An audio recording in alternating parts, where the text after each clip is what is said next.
Good evening, everyone. As I said before, my name is Lynn Connolly and I'm the President of ACA New South Wales. I hope you enjoyed your dinner and please feel free to go back and get some more, including dessert and drinks. But if you could do so quietly, that would be just wonderful. Thank you so much. It's an absolute pleasure to have a room full of active and engaged ACA New South Wales members.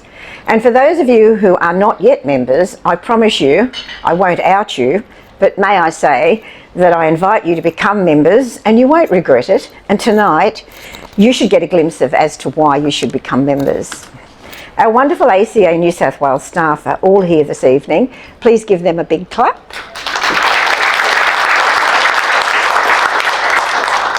And please feel free to engage them about anything and everything we do or we can do for you.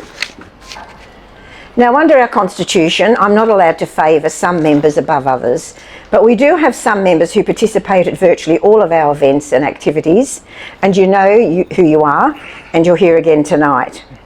So thank you. And the ACA New South Wales Executive Committee and our staff really appreciate your continuous support and engagement. It would be remiss of me to not acknowledge a number of very important people in the room this evening.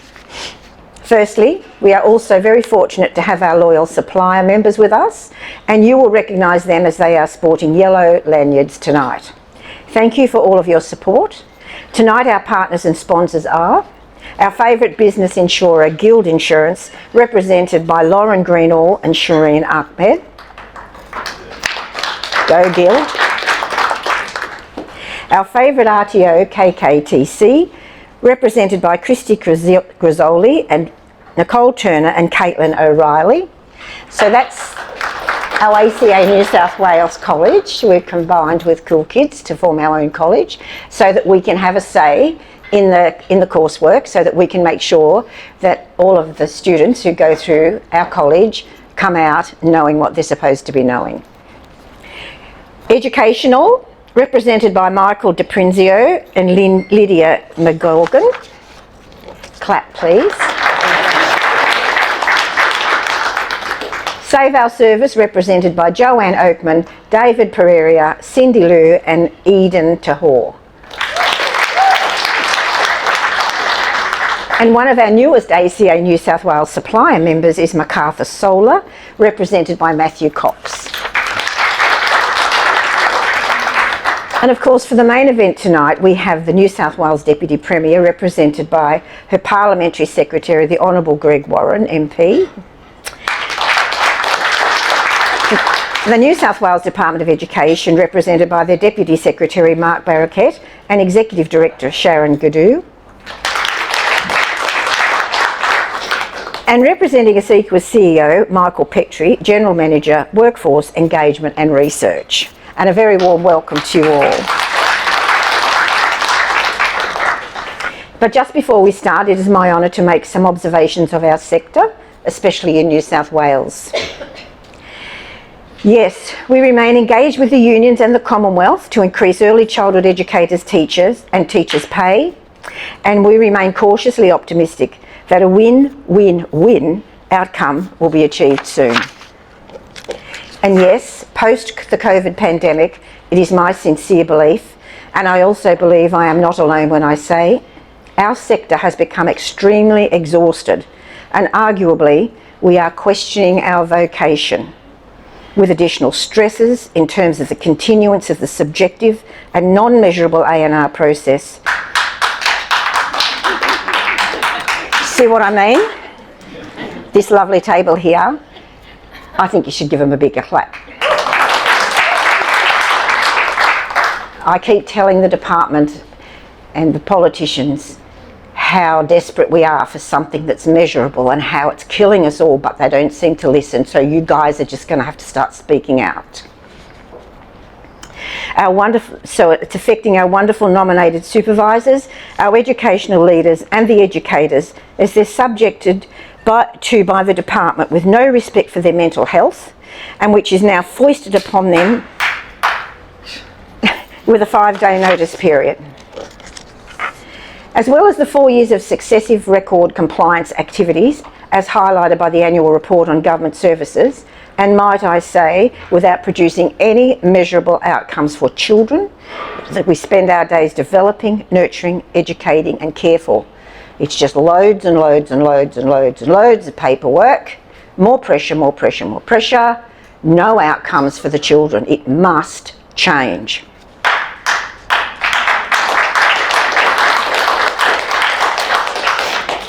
Further, we face the ever-increasing demands of our parents and children, especially those with special needs, and without the necessary funding to ensure the extra educators needed to give these children the time that they need to get the best possible outcomes for them. And I know that's a federal issue, but it's not, we don't have federal representatives here.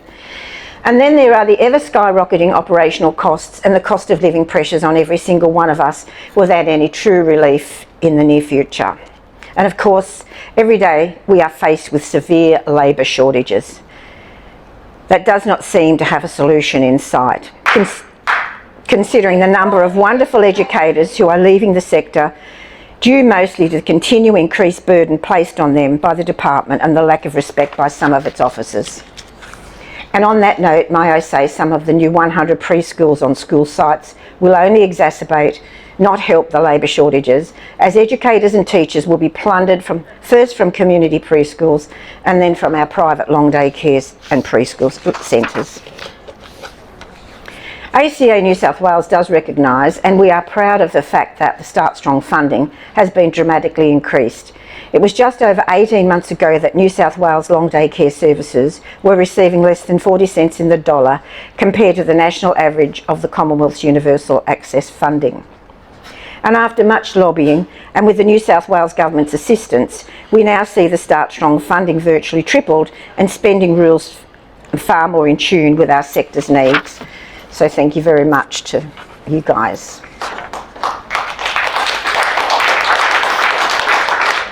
ACA New South Wales is also proud and grateful of the trial-free health and development checks that are being rolled out across all services in all local area health districts across New South Wales. For the last 20 odd years, I've been lobbying both state and Commonwealth politicians and bureaucrats to carry out health and developmental checks on all children in long day education and care services in the year before they start school.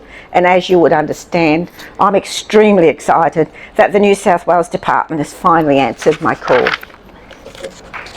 For ACA New South Wales part, we are still working on adding new supply, the New South Wales labour shortages problem, and this year we are excited to also be part of the solution by providing scholarships to our Indigenous Australian educators to assist them with their professional development when they are ineligible elsewhere. Also this year, ACA New South Wales will be assisting our early childhood educators and teachers to affordably buy their own first homes. And we will also be assisting educators and teachers to purchase electric cars in order to address some of their daily cost of living issues. But tonight, I'm certain we will hear many initiatives that the New South Wales Government and the Federal Government will be implementing and introducing to not only advance our sector more broadly, but importantly, to ensure measurable outcomes for the children we educate, develop, nurture and care for every day. And last, but certainly not least, hopefully better support for our wonderful educators. Yes, we will also be inviting questions from the floor. Under Chatham House rules, in other words, in our inner circle events, created a trust environment to understand and resolve complex problems. Its guiding spirit is to share the information you receive, but do not reveal the identity of the person who said it. So I ask you to all to honour that, please. To start us off, may I invite the Honourable Greg Warham, MP, to say a few words on behalf of the New South Wales Deputy Premier and Minister for Education and Early Childhood Education.